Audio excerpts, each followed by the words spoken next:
Esta manhã, gostaria de saudar todo o auditório da Novo Tempo Portugal e da Rádio Clube de Sintra. É um prazer poder voltar à vossa companhia. Assinalamos hoje o Dia Nacional da ADRA em Portugal. E para tal, preparamos com todo o carinho esta mensagem de reflexão coletiva que acaba por dar igualmente mote à campanha anual de solidariedade que preparamos Não Deixes para Amanhã. Esta irá decorrer de 2 a 8 de maio. E para a qual nós contamos com o habitual apoio de todos vós. Mas vamos agora centrar-nos à nossa meditação. Eu convido-vos a revisitar o capítulo 3 de Provérbios. Neste, o sábio Salomão deixa-nos uma série de advertências úteis para a vida prática, do cotidiano. Em especial, hoje vamos debruçar-nos sobre os versos 27 e 28, que são uma exortação à caridade. Diz o autor: quando for possível, não deixes de fazer o bem a quem dele necessita. Não digas ao teu próximo: vá e volta amanhã e eu te darei algo, se o tens disponível agora e podes ajudar. Com estas palavras, Salomão relembra que deixar de ajudar alguém que necessita de apoio imediato pode agravar o seu problema e ter consequências que poderíamos ajudar a evitar. Impõe-se a pergunta: por que é que alguém com condições de ajudar no imediato diria ao seu próximo: volta amanhã? A única razão, que parece óbvia, é porque essa pessoa não deseja fazê-lo. E sendo assim, porque não diz simplesmente ou diretamente não. Se pesquisarmos no comentário bíblico adventista referente a Provérbios, dizem-nos os autores que estes textos de Salomão previnem que, pode dar-se o caso de quando descobrirmos posteriormente, quando nos vamos mobilizar para a ajuda, que esta ajuda já pode não ser necessária, que pode ser tarde demais. Algo de menos positivo pode já ter acontecido ao necessitado, ou talvez um benfeitor menos vagaroso do que nós receba a bênção que demoramos demais para receber.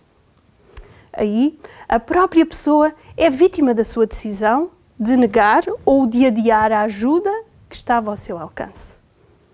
E mostra a experiência, na área das emoções, que nada destrói mais a alma do que a sensação do dever não cumprido e de vermos algo de mal acontecer, por não termos agido enquanto podíamos. Infelizmente, diz-nos o comentário bíblico, é costume de muitos protelar quando alguém procura ajuda, seja no pagamento de uma dívida ou numa doação. Alguns parecem até sentir prazer em forçar o recebedor a voltar vez após vez até que a quantia seja finalmente entregue. O motivo para o adiamento pode ser apenas o desejo de parecer importante ou de demonstrar o seu poder sobre os outros. Mas nestes casos, reafirma o comentário, Salomão é perentório ao dizer que tal conduta é inconveniente para um servo de Deus. Essa conduta revela a falta do amor altruísta de Deus no coração. Sem esse amor, ninguém pode afirmar ser um seguidor sincero de Cristo. Esta manhã, gostaria de destacar 2 aspectos do texto de Provérbios que aqui trouxe. Primeiro aspecto: ajude sempre que puder. Não só porque estará a fazer o bem a alguém, mas porque será a pessoa mais beneficiada. Olhando para a Bíblia, encontramos um episódio. Num dia quente, em Samaria, quando um peregrino se aproximou de uma mulher solicitando-lhe ajuda, ele disse-lhe: dá-me de beber. Essa mulher samaritana podia ajudar naquele momento. Tinha um cântaro para retirar água do poço e para dar de beber àquele cansado peregrino, que se tratava na realidade de Jesus. Este pediu-lhe de beber porque queria ajudá-la e reafirmar o princípio de que quando uma pessoa ajuda a outra, ela própria é a mais beneficiada. Um outro aspecto em questão que eu gostaria de salientar é o facto de pensarmos que estamos a ser gentis quando dizemos volta amanhã, mas na realidade estamos fazendo uso da mentira em nome da delicadeza, iludindo quem aguarda ajuda. Se o homem descrito por Salomão no verso de hoje dissesse não, não te ajudo, o próximo com certeza procuraria outros caminhos para arranjar uma solução para o seu problema. Mas ao ouvir a falsa promessa, a pessoa não é apenas deixada sem ajuda, como é prejudicada por esta ilusão. Sabedoria não é livrar-se dos problemas da maneira mais elegante. Isso é omissão. E a omissão gera um vazio inconsciente que perturba a alma de quem pede ajuda, mas também de quem nada faz deliberadamente. Este conselho de Salomão, interessantemente, é repercutido no Novo Testamento pelo apóstolo Paulo. Em Gálatas, no capítulo 6, também Paulo exorta os crentes à solidariedade, a levarem os fardos uns dos outros e a não se cansarem de fazer o bem. Nos versículos 9 e 10, nós encontramos exatamente o mesmo conselho que encontramos em Provérbios. E Paulo diz: não nos cansemos de fazer o bem. Por isso, enquanto tivermos oportunidade, façamos o bem a todos. Paulo quer aqui dizer-nos que qualquer cristão de coração transformado, cheio do amor e da compaixão de Cristo, nunca se deve cansar de atender e deve fazê-lo com alegria, para atender às necessidades dos seus semelhantes. Para estes cristãos, esse serviço é motivado pelo amor e nunca se torna cansativo. Vêem no expoente máximo da beneficência, Jesus Cristo, um exemplo de servo incansável, sempre ministrando às necessidades daqueles que o rodeavam. Pessoalmente, e no dia de hoje, como é que cada um de nós encara esta advertência de Salomão e de Paulo? Estamos sempre prontos para fazer o bem? Cansamos-nos com regularidade? Esquivamos-nos a este ministério? Os escritos sagrados reforçam qual deve ser a nossa atitude. Não nos podemos cansar de fazer o bem. Podem estar a pensar para convosco: é muito fácil falar. Mas Deus promete-nos que também pode ser muito fácil fazer. Quando algo se torna difícil ou quando não nos é natural, não podemos desistir à primeira. Quando nos esforçarmos por fazer o bem, em toda a oportunidade que se nos depara, o segredo é não hesitar ou desistir. Sim, estar sempre disponível para ajudar pode ser difícil. Pode até exigir que abdiquemos de tempo, de atividades e recursos que tínhamos planeados para nós. Sobretudo quando somos apanhados de surpresa com algumas situações de necessidade daqueles que nos rodeiam. E podemos ser tentados a desistir, a adiar para amanhã.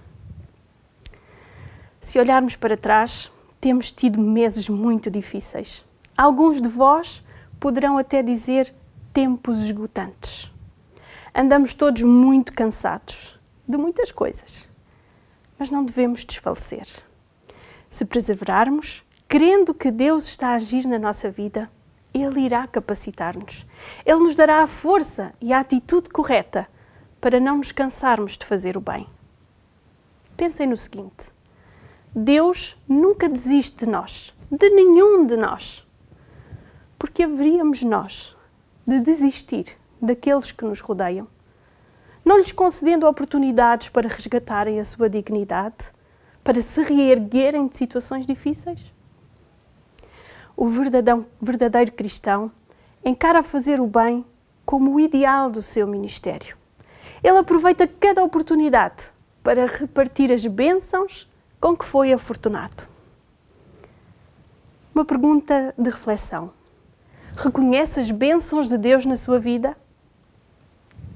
Uma outra questão: se sim, qual a responsabilidade com as bênçãos que Deus lhe dá? Vou contar-vos uma experiência pessoal. Certo dia, andava às compras com a minha filha mais velha, que na altura deveria ter uns 10 aninhos. Estávamos numa grande superfície a olhar para uma prateleira, escolhendo uns produtos, quando uma senhora, já de cabelinhos brancos, decidiu abordar-me. E ela disse-me: desculpe incomodá-la. Sou avó de 2 crianças pequenas que vivem comigo. Esta semana, a única coisa que colocámos no estômago foi leite. Não tenho para mais nada. Hoje, mesmo sem ter dinheiro, senti que deveria vir às compras para lhes levar alguns alimentos de maior sustento. Tenho aqui um cestinho comigo com algumas coisas que pus já lá dentro. Será que a menina me poderia ajudar? A menina pode escolher o que está lá dentro, o que pode pagar. Eu já ficarei muito agradecida.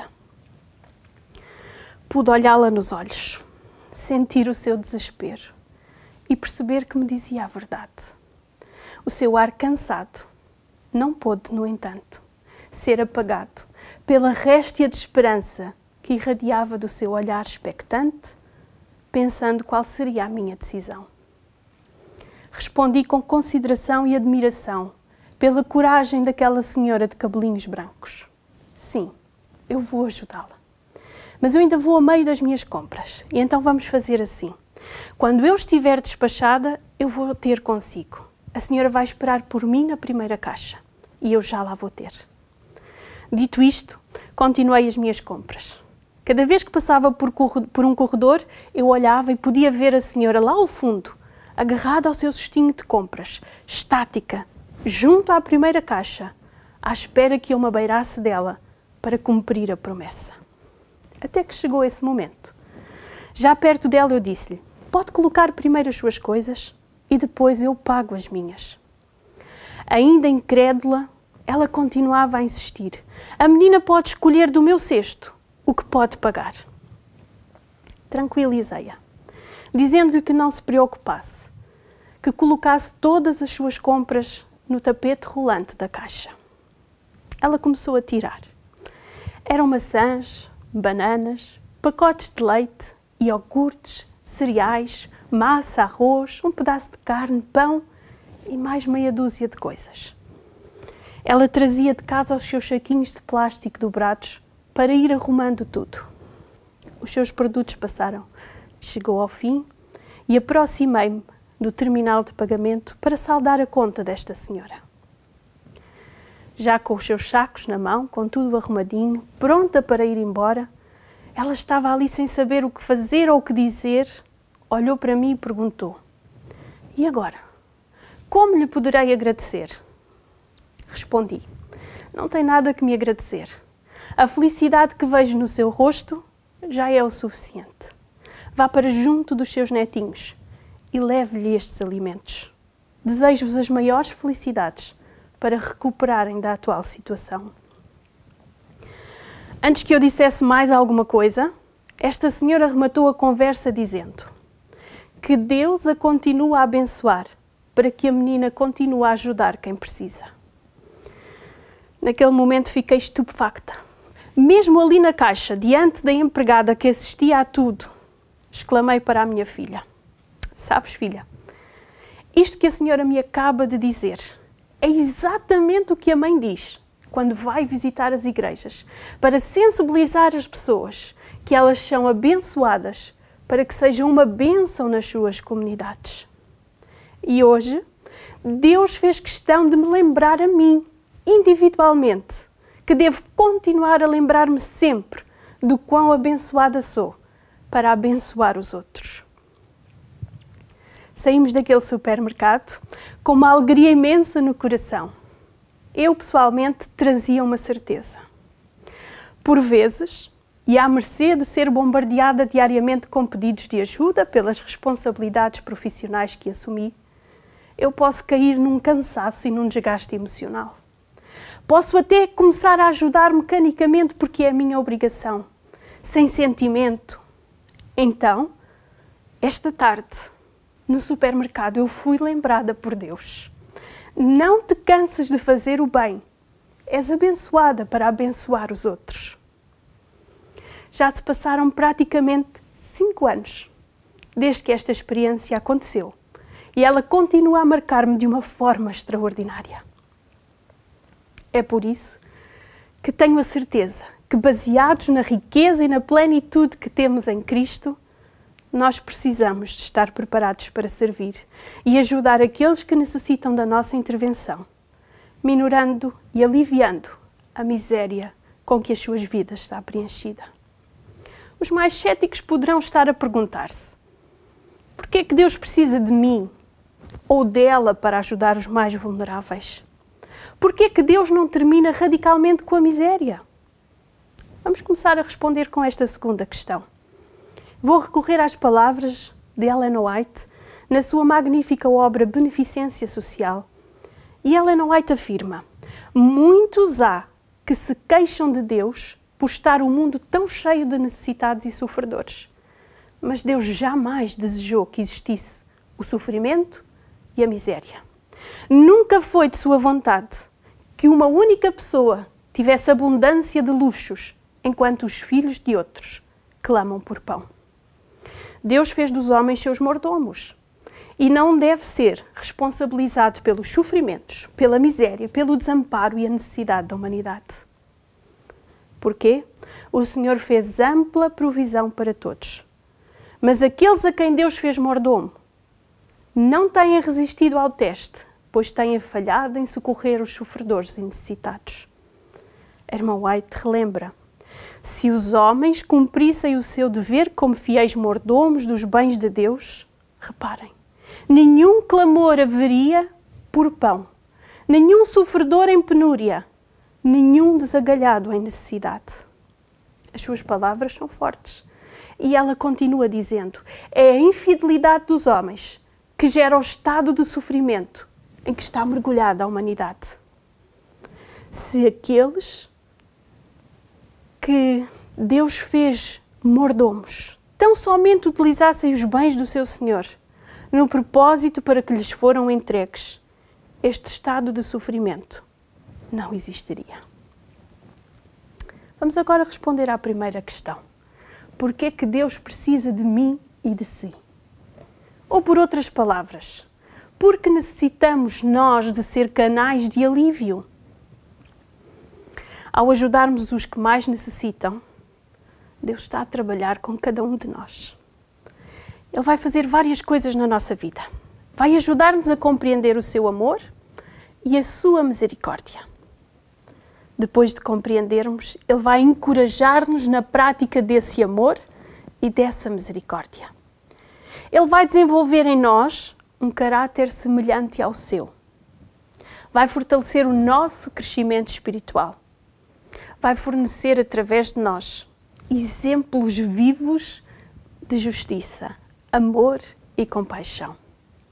De seguida, gostaria que prestassem particular atenção também a palavras de Ellen White, mas desta feita na obra Testemunhos Seletos.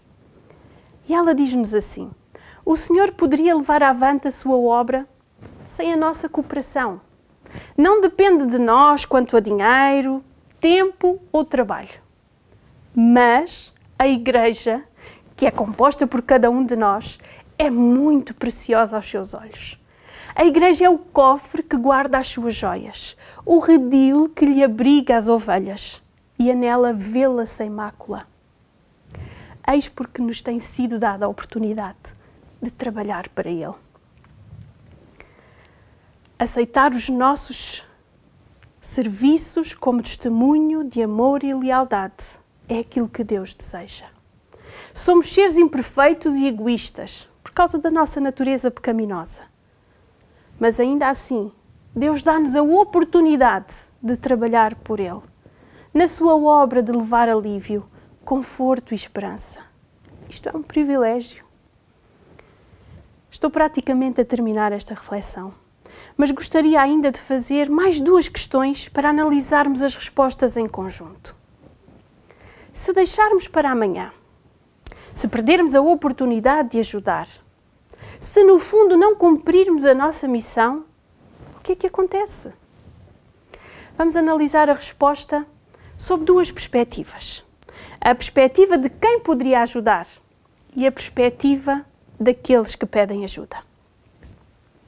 Os que poderiam ajudar e não o fazem, com o passar do tempo, podem tornar-se orgulhosos e egoístas, começar a julgar-se autossuficientes, serem tolerantes consigo mesmos, endurecerem o coração, afastarem-se cada vez mais de todos aqueles que necessitam de ajuda e, consequentemente, desonram a Deus.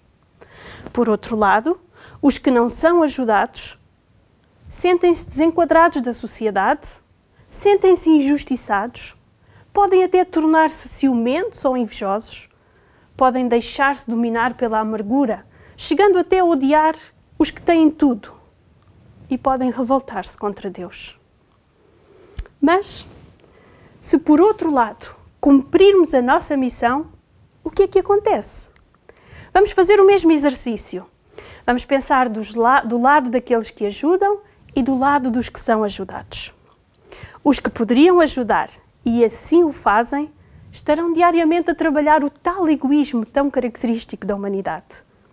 Estarão a reconhecer a sua dependência de Deus, a compreender que os bens que possuem são por Ele emprestados, vivem de uma forma humilde, de uma forma piedosa e alegram-se pelo chamado recebido. Aproximam-se dos necessitados, deixando que o seu coração se assemelhe ao de Jesus e assim honram a Deus. Vamos agora pensar do lado dos que são ajudados. Se quando não são, se sentem desenquadrados, desta feita sentem-se parte de uma comunidade. Trabalham sentimentos de injustiça que possam sentir. Evitam assim a amargura, sentem o coração grato, desejam retribuir. Quantas vezes isto acontece? Alguém que foi ajudado, quer ele próprio ser um canal de serviço para ajudar os outros também. Compreendem o amor de Deus e tornam-se até receptivos a esse amor. E por essa via podem aproximar-se de Deus. Que em cada momento, querido amigo, querida amiga, possamos ter em linha de conta estas consequências do serviço altruísta e abnegado que podemos realizar. O Senhor certamente operará por meio de cada indivíduo, de cada família, de cada grupo, que simplesmente se entregue para servir. Deus vai abençoá-lo para que seja uma bênção. Lembremos que temos o dever de distribuir alívio e esperança aos que não a têm. A nossa existência é em si mesma uma oportunidade. Façamos o bem a todos.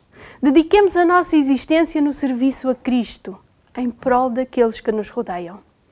Não permitamos que as fadigas da vida nos tragam cansaço ou que o nosso eu nos faça desfalecer na motivação genuína de ajudar. Nada é tão bom como chegar à noite com a consciência tranquila do dever cumprido. Cumpramos o nosso dever, pratiquemos a bondade, ajudemos o próximo e vivemos em paz com Deus e conosco próprios. Se existir alguma dificuldade no nosso coração, pois bem, oremos. Digamos para Deus: toma, Senhor, a minha vida, quebra o meu coração endurecido, faz-me compassiva a cada dia. Lava a minha alma com o teu puro carmesim, para que, consagrada em teu labor, consiga a cada momento ser bondosa, ser generosa e amável, sem deixar para amanhã o que posso fazer hoje. É a minha oração para mim e para cada um de vós. Amém.